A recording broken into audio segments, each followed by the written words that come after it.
Mambo vipi mwana Talent Media TZ? Karibu sana kwenye tetesi za soka barani Ulaya, lakini kipekee kabisa ni kutakie heri ya sikukuu ya wafanyakazi kwa maana Mei Mosi, na ni siku ambayo ni ya kwanza kabisa mwezi wa tano mwaka 2026. Karibu sana tufahamishane nini ambacho kimejiri huko kunako tetesi za soka barani Ulaya. Na nishakwambia zile tetesi za soka kwa lugha ya Kiswahili tuachie sisi Talent Media. Mimi ni Ali Swale Mshana na karibu sana. Na taarifa kubwa ambayo imepewa headline, tunaambiwa Delap ameweza kurejea kwenye rada ya Everton, lakini Mohamed Salah yeye anamezoa mate kule Uturuki. Je, ni timu gani ambayo inamhitaji Mohamed Salah? Tutafahamu zaidi kutoka vyanzo mbalimbali vimeweza kuripoti taarifa hizi. Karibu sana. Tukianzia kunako klabu ya Everton, tunaambiwa klabu hiyo imeweza kufufua nia yake ya kumsajili mshambuliaji wa Chelsea Liam Delap mwenye umri wa miaka 23, huku pia ikipima uwezekano wa kuwasajili mabeki wa Uingereza John Stones mwenye umri wa miaka 31 anayetarajiwa kuondoka Manchester City mwishoni mwa msimu, na Ben White mwenye umri wa miaka 28 wa Arsenal. Ipepa ameweza kuturipotia undani wa taarifa hiyo.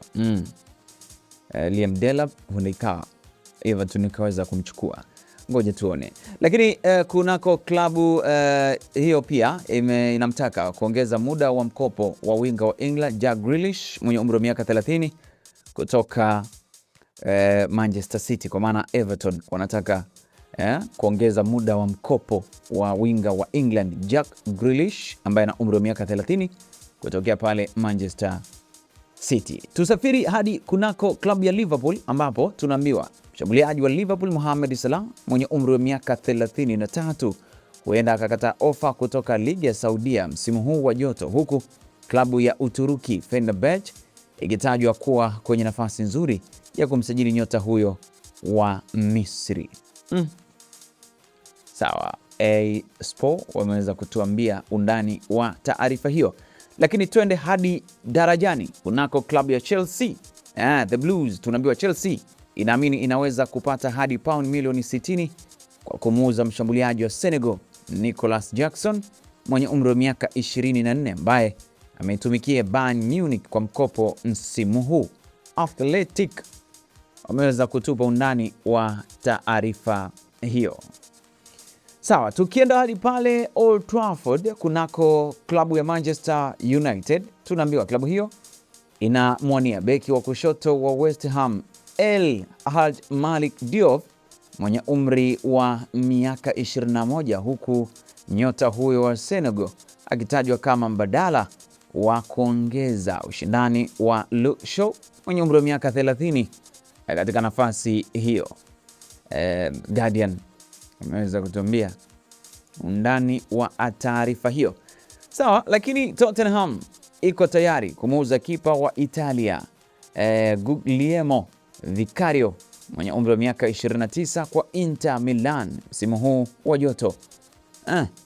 Makipa wawili waliopo kwenye rada ya Spurs kuziba nafasi hiyo ni James Trafford mwenye umri wa miaka 23 wa Manchester City na Bart Verbruggen mwenye umri wa miaka 23 pia wa Brighton. Team Talk wametupa undani wa taarifa hiyo.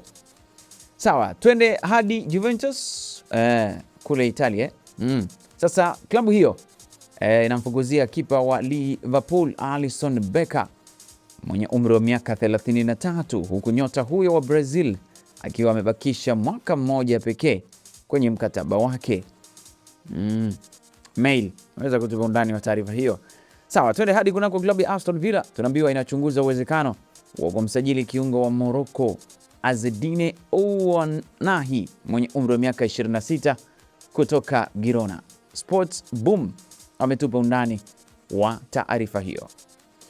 Sasa klabu moja kutoka Italia ambayo haijatajwa jina, yeye imeanza kuulizia uwezekano wa kumsajili winga wa Manchester United Jadon Sancho mwenye umri wa miaka 26 ambaye mkataba wake unamalizika msimu huu wa joto. Sky Sports wametuambia undani wa taarifa hiyo. Tuhitimishe na taarifa kutoka kunako klabu ya Nottingham Forest tunaambiwa inakaribia kufikia kiwango cha fedha kinachotakiwa na Fenerbahce kwa beki wa kushoto wa England Archie Brown mwenye umri wa miaka 23. Sport wameweza kutupa undani wa taarifa hiyo. Mimi sina la ziada kunako tetesi za soka barani Ulaya. Mimi ni Ali Swale Mshana. Asante na kwaheri.